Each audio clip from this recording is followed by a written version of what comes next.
Ladies and gentlemen, it's Adrian Zdunczyk, CMT, Trader Market English and Crypto Bird, and I want to welcome you warmly to our today's AMA session, Ask Me Anything session with our partners at Treehouse.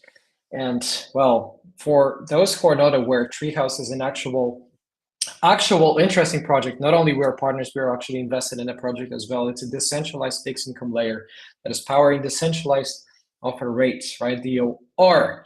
To unlock fixed income products in DeFi. Such an interesting combination. So many of the good buzzy terms that are putting Treehouse in the very right direction of the market. And I'm here joined to talk about it today by Brandon himself. How are you feeling, Brandon? How's it going? Hey, Adrian, thanks for having me on. I'm very excited to be here. And, actually, it's our first time meeting, even though our teams have been working very closely together. So I'm excited to just share a bit more about what we're up to. Appreciate it, Brandon. And without further ado, from TradFi to DeFi, from traditional finance to decentralized finance, let's talk about your journey a little bit, right? Because you do come with having experience, working with Morgan Stanley, Wells Fargo, fixed income roles, right? So what is the inspiration? Why did you transition? Why did you move to DeFi? Yeah, so my journey started in 2019. I was in crypto before, but really when DeFi kicked off. So the early days of Uniswap, Sushi, and during the day, I would be trading fixed income products at Morgan Stanley. But during the night, I would be a degenerate. I'll be trading with a group of friends, and we had a crew that were really close. A few of them went on to start crypto firms, some very big, like Amber. We had a few other friends of ours that started hedge funds. So when I saw all my peers started moving into the crypto world, it made a lot of sense. And how Treehouse came about was that again, we were trading a lot of DeFi, during the early days, and we needed something to track our position. We built a portfolio management system to start, and it kicked off really well. And over time, Treehouse is now evolved into this fixed income layer that we're building. And yeah, basically what we're building today with tAssets, DOR, we've gone a long way. I love it so much. And, speaking of the fixed income, like how do we actually bring fixed income to DeFi? Why and how? Yeah, I think we should start at the premise of, exactly what you're saying. Why fixed income in crypto? Let's start with traditional finance, right? In the traditional finance world, fixed income is actually 5 times larger than equities. It's way bigger than commodities, right? So when people talk, when the media talk about like Tesla, NVIDIA, fixed income is actually way bigger. It's just mainly played with through, mainly institutions that are playing those instruments, but it's massive. When you talk about fixed income in crypto, it's almost non-existent. I mean, it's a very, very early subset compared to all the other asset classes that exist. The journey of crypto has been very unique and different in that we started with Bitcoin in 2009. It's kind of moved to GBTC as the first access for institutions to get involved. That moved into BitMEX launching perpetuals. We had options thereafter, Binance and Bybit in like 2018, 2019, and then DeFi. So we've kind of missed an entire sector, which is fixed income, and that's very much needed. So Treehouse, we believe that there's missing infrastructure, and that's the reason why fixed income isn't as big as it is today, and we're looking to solve that gap. All right, so tAssets. So for everybody who's coming through, as the newcomers, right? For people that are just getting started, the question that they have in the mind is, what is fixed income? What is the asset? Why care about this? Why should my, what is it? What is that kind of like it's causing me to pull into that? Is it the actual incentives? Is it the money that they're going to make off of it, or the fractionalization or the RWA aspects of that? I'll talk to you through about it, if you don't mind. Yeah, for sure. That's a very great point that you brought up. Like, why have fixed income in crypto? I think in the space that we're in today, we're kind of like a world obsessed with, what people say, like, get a Lambo, right? When you get into crypto, you're trying to aim for that Lambo. But fixed income is kind of like the Toyota equivalent in the crypto world. It's not as sexy, right? But as we start maturing as a space, right, we're going to start needing, I mean, especially as the institutions start coming in, it's very important that we have something that is stable, right, that is transparent, that is secure, and provides some form of stream of revenue.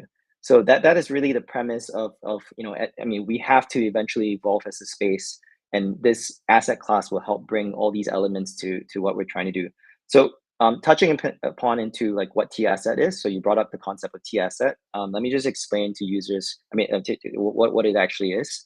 Um, tAsset stands for Treehouse Asset, and the first implementation that we launched is called tETH. tETH, in underlying it, it's a liquid staking token, so it's LST.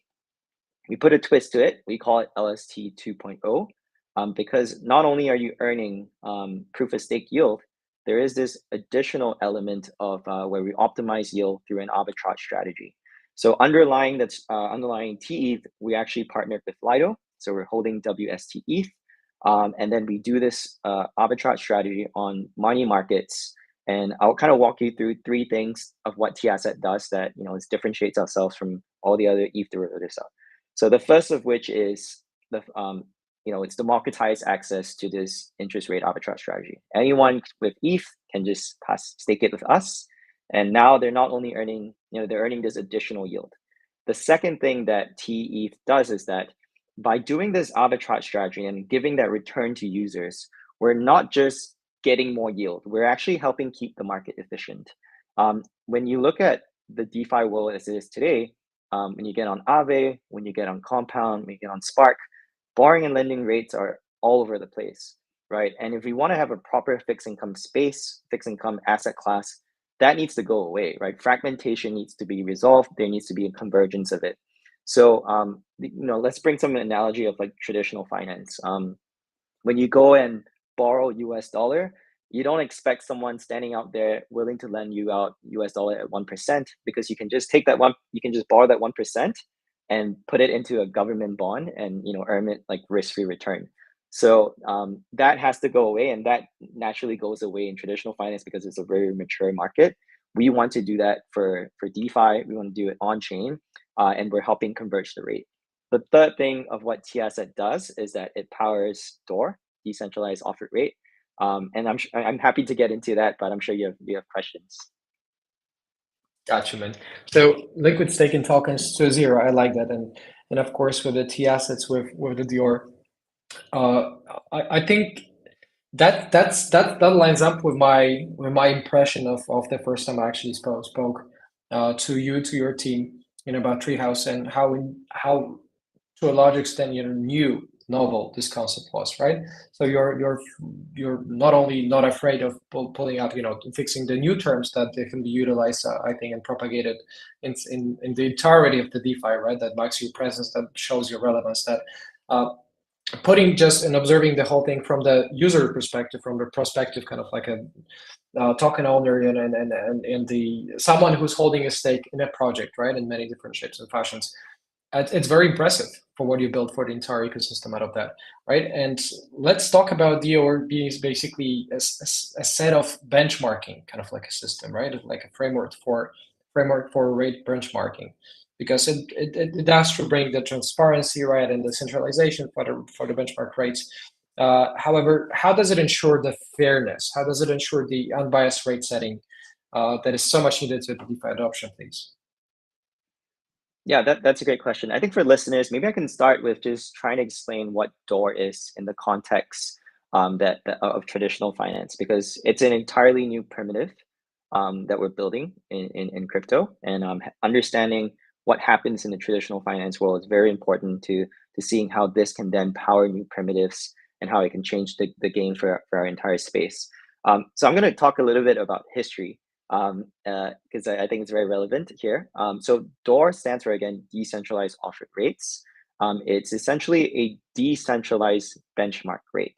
So let's go back to the 1980s, because in the 1980s, the fixed income market then kind of reminds me of what crypto is like today for fixed income. So in the 1980s, the fixed income market was big, but it wasn't as big as it is today, where it's now 5 times larger than equities. It's probably on par with equities at that point in time. And well, at that point in time, the kind of instruments you could do in fixed income was pretty limited. You could get like a loan, right? A simple loan. You can get into like a mortgage. And even then, like any kind of fixed income instrument that you get into, you'll get a term sheet on paper. And if you get into the terms, you'll find a reference rate. And if you go to, say, Citibank, you'll see a Citibank reference rate. If you go to Bank of America, it'll be a Bank of America reference rate. And the issue there was that all these different, loans were all using different methodologies, and it was extremely fragmented. And that caused a lot of inefficiencies, where if a bank wanted to recycle that capital, they wouldn't be able to do it because the methodology used is significantly different from the other bank. So they had to warehouse it and keep it. That all changed in 1981. In 1981, LIBOR was born. So LIBOR stands for the London Interbank Offered Rate. When LIBOR was born, it changed the game for the space. When LIBOR was born, immediately you see, in terms of volumes, in terms of new kinds of instruments in the fixed income world, there was a hockey puck. It was just a massive growth thereafter over the next few years. The following year after LIBOR was born, interest rate swaps were developed, what I used to do. Mortgage-backed securities were developed a few years thereafter. And what LIBOR did was that it set, the central bank kind of came together and they said, hey, let's use this one unified benchmark. And LIBOR unified everyone to say, hey, now every instrument is using the same benchmark. So it's easy to then hedge it. It's easy to trade among each other, among banks, among counterparties. The problem, however, with LIBOR was that it was prone to manipulation. We found out many years later that banks were lying about it. They got fined. They were colluding. They were manipulating the rate in their favor, so that they would do from a P&L perspective from their trading book. So it was defunct and it was replaced with SOFR, SOFR, another benchmark rate. Without going too much into the details, SOFR was extremely centralized as well. So in our view, coming back to crypto, especially in Ethereum, it's where we're building to start with. Ethereum is a decentralized economy, right? It's a decentralized ecosystem. Because you're building decentralized products, you need a decentralized benchmark rate as well. Because even if a centralized authority comes up and say, hey, let's use my benchmark rate, no one's really going to listen to it, again, because it's decentralized. So DOR solves that problem. DOR is a decentralized benchmark rate. And how it works is that it takes principles of LIBOR plus SOFR in the form of an oracle. We've added staking and slashing to solve the issues of collusion, to solve the issues of manipulation, which answers your question of how it ensures fair and unbiased rate setting. We've also introduced 5 different stakeholders that work together to collectively power this DOR ecosystem. So there's first one, the most important user case here is that when you're using these rates, it's actually powered by a distributed network of panelists. And we're working with some of the biggest market makers, QCP, Selene, that are powering this. We also have signed on a bunch of different staking houses from like Everstake, Kiln, RockX, A41, and all of them work together in their own independent way to then provide data so that there's trust in using this benchmark rate that we call DOR. I love it, and that's an actual perfect explanation, Brandon. Right? I think for anybody coming from the fixed income markets, that for anybody that comes from the fixed income markets, even though they didn't have anything to do with crypto, they could actually understand they could actually understand, how it's all embedded in the DeFi ecosystem. So I actually appreciate, how you make it all easy and readable. At the same time, it must have come for a lot of hurdles. It must have come for a lot of, hard lessons ultimately that we're all dealing with in this industry. This industry is very often filled with bad actors. It's known for being filthy and dirty, and a lot of scammers, a lot of impersonators, and then Ponzi schemes. And it's so difficult for reliable, good, trustworthy, competent projects and people like you, Brandon, like Treehouse, to make their way in through the whole mud, right? So let's talk about your biggest hurdles ever since the inception up until this day. Uh, do you have anything particular that comes to your mind speaking of the difficulties? Yeah, we definitely, right. We face a lot of issues. We've been building Treehouse now for 4 years, and I think if I were to pinpoint one of the biggest thing that we have to that we had trouble with was actually convincing people that fixed income mattered in crypto. Again, fixed income is like the Toyota in a world obsessed with Lamborghinis.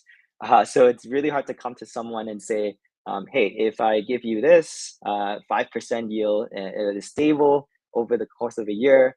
Most people would say, "Hey, that doesn't sound so much like crypto. That sounds like you buying a treasury bond in a traditional finance world."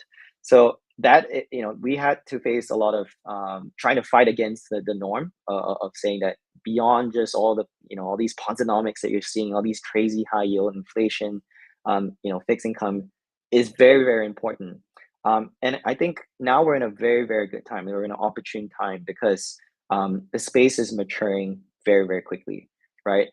As I was saying, just a year back, we didn't even have Bitcoin ETF. Now we have that. We also have ETH ETF.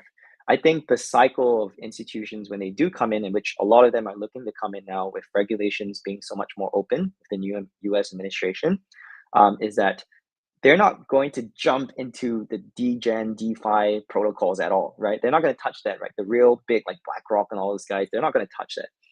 Now that they have ETH ETF, the next stage would be to stake that ETH, right? Proof of stake. And that's like the safest yield that exists in the Ethereum ecosystem. So by staking it, they're now powering and keeping Ethereum decentralized. And when they're staking this ETH, they now receive a yield, which is the proof of stake yield, for example, Lido's yield. And they're going to realize that, hey, that yield is a variable rate that is being paid out every single day. In the TradFi world, institutions don't like uncertainty, right? They want to have an understanding that, hey, at the end of the quarter, this will be my balance sheet. This is how much yield I receive. And I don't want to make a lot of forecasts as to what's happening. And that, in order for you to do that, you need to get into a fixed income instrument, right? Specifically, an interest rate swap. In order to do that, you're going to need a benchmark rate. So what we're doing is that we're building that foundation, that data layer for all these new instruments to exist. And it's going to be, when institutions come in, it's going to be bigger than when all of DeFi that we've seen today. And it's going to be powered by, again, benchmark rates, data layer stability. They want to have, just something that is very clean, that is very clear. And that's what Doors is coming to solve. So the biggest challenge, I'll say, it's trying to convince people today that, hey, this is going to be big, this is going to matter. That is changing right now. I think in terms of adoption, we're working with a bunch of different protocols. We're actively bootstrapping new primitives already. We have something called Project Bamboo, where we're working with 8 crypto hedge funds and a bunch of top market makers.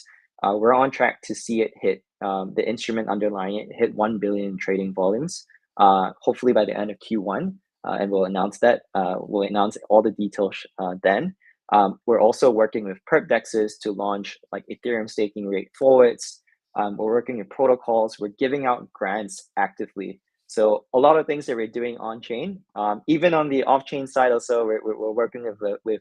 I'm actually heading to New York end of March. I do a trip every single year to meet traditional finance institutions to just gauge whether their interest in crypto fixed income. Realistically, like over the past few years, it would take. When we talk to these guys, they always comes back with regulation being the biggest bottleneck. But when I reached out this year, right, you can see a shift in the tone, that everyone's excited down to the biggest banks. So guys at MS that I know that I'm going to be meeting, even at Goldman, even at BlackRock, everyone's kind of excited. And I think the space is opening up. So we're in a very, very good position right now. Mm. I couldn't agree more. Me being a CMT charter market ignition, this is more like an OG accreditation. I'm the only CMT in Poland, that's parallel to CFA. It's part of the CFA Institute. So OG is kind of like a Wall Street, type of analysis. And very often when I speak to the people, when I spoke to the people, from the outside of crypto, to the traditional finance people, they were, especially when they were representing some funds and investment companies, they were presenting a lot of what I called institutional bias, which is exactly what you've mentioned, and you had the nail right on the head right there, Brandon. Right, because you could present them numbers, you can present them the internal mechanisms. At the same time, they say, it's Ponzi, right? They just reject each and every single viable, relevant, logical point, and there's this paradigm shift. It's changing because Larfink is right there, talking about crypto as the flight to quality and talking about tokenizing of bonds and assets and stocks.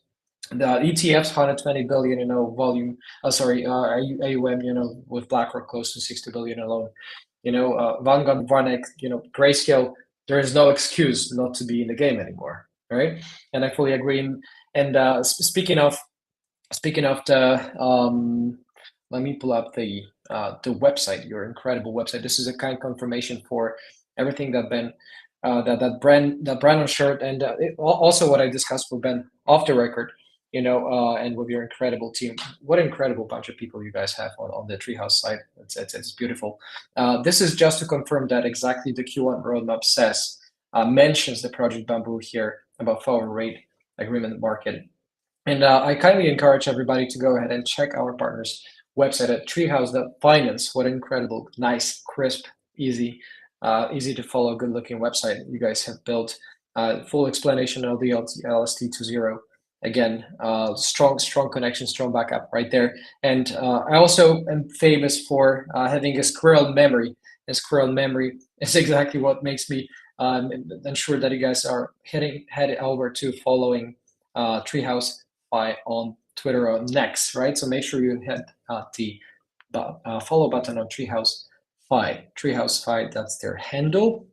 There's way over 70,000 people. It's a whole big stadium. It's more than I think Super Bowl housed, in the stadium alone. So that's a big number of people.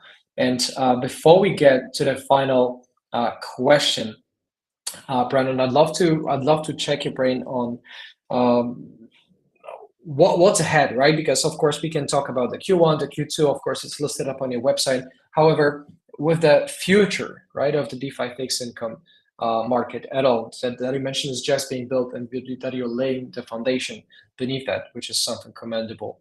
For the Treehouse, speaking about hitting, 340 million in TVL, and of course going and spreading across the chains. What's the next biggest thing that you personally, Brandon, feel the most excited about, be it Q1, Q2, next months, about Treehouse?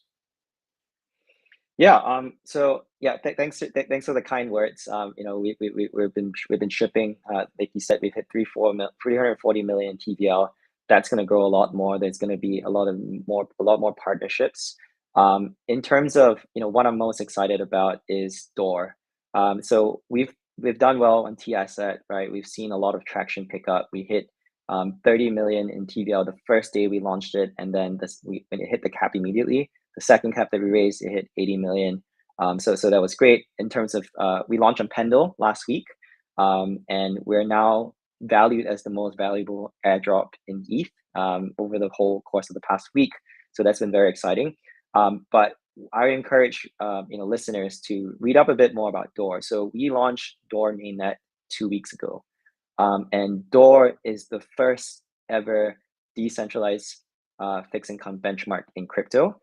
It's going to change the game of crypto, right? Institutions are here, yes, but this will also benefit retail, right? They're not the only ones paying attention. Ultimately, there'll be more sophisticated yield products, but it will come in the form of an easy way for users to understand it, especially as institutions provide more new primitives that are coming out when they come into the space. I think we're excited to partner up with a lot of large protocols. So we can't name all of them yet, but there's going to be a lot of new doors that are going to be springing up, and users and holders of tETH will be able to participate by delegating into specific operators of door, as well as panelists of door. So that is going to be our focus for the rest of the year. There's a lot to come, a lot of milestones to hit, and keep watch for us. One more thing is that thanks for showing our website. I actually wrote a book on the topic. Not many protocols have a lot to read, but I actually wrote an entire book on it, like 120 pager piece. So if you're interested to learn more about Door and tAssets, you can head on to our website. There's under Learn. It's a free book. It's called One Rate to Rule Them All. And you'll have What's the website? deeper. We're gonna pull it up right now. Just our website, treehouse.finance. If you at the top, I got you. I can kind of. Let me do it right away. There you go. So obviously, whatever we've done, it was just a 20-minute conversation. Resources at the bottom. One rate to rule them all. There you go. Right on the how much I love the name. God, man. Incredible. Inspired by Lord of the Rings. Of course. So it's a book that I wrote, and it talks a lot more deeper into what we've been building over the past few years and how we intend to change the game, and to be an important infrastructure just the same way Chainlink is today, just the same way Aave is. I think it's the perfect time, especially with how regulation has been opening it up. Of course, and well, that sounds like a good read for me for the night tonight. So I know what I'm gonna keep my eyes glued onto. So Brandon, first of all, thanks for sharing with us your wealth of knowledge. It does sound, even to the newcomers, to everybody who's new in the space, that having such a reliable person like you coming from the outside of the crypto, with the experience in the fixed income markets, in the traditional sense, it is so much essential. So, on behalf, I think, of the entire crypto community, I dare say that it's great to have you on the crypto side, Brendan. And having spent the last 27, 30 minutes almost, and counting with you, with the community, there are well over 2,000 people watching us live now as we speak. Good luck trying to fit them in one room. It's gonna be rough. Everybody's anticipating, a lot of fireworks, not only by what you mentioned. A lot of things are listed on the website, and of course, you keep your account on X, Twitter, widely refreshed every single day. Is there any final kind of like a final reference, golden thought, golden tip that you'd like to leave our viewers and listeners with for today? Just one again, thanks for the kind words. Your community is amazing. They've been very engaging with us. They're Discord, they've been following us, so it's been awesome. I guess one thing is what to leave is that if you're interested in crypto, right, this is the perfect time.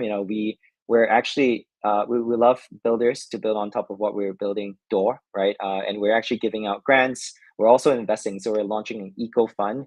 We're working with bigger VCs like GSR,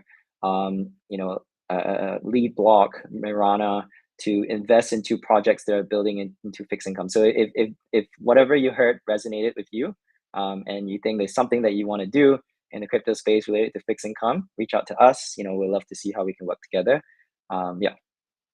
Love it so much. Intelligent, trustworthy, reliable, innovative. I think those are just some of the terms that come to my mind after this discussion, Brendan. Thank you so much for coming over to our MA session. And do definitely please come and stop by, visit as anytime soon, because the community is going to anticipate all the good things and fireworks that are lining up on the horizon for Treehouse. And do make sure everybody, final kind of recommendation, to follow their account at Treehouse with their handle. I've been your host, Adrian Zunchik, CMT Charter Market Technician, CryptoBird. And thank you for coming to the show, Brendan. Thanks for having me.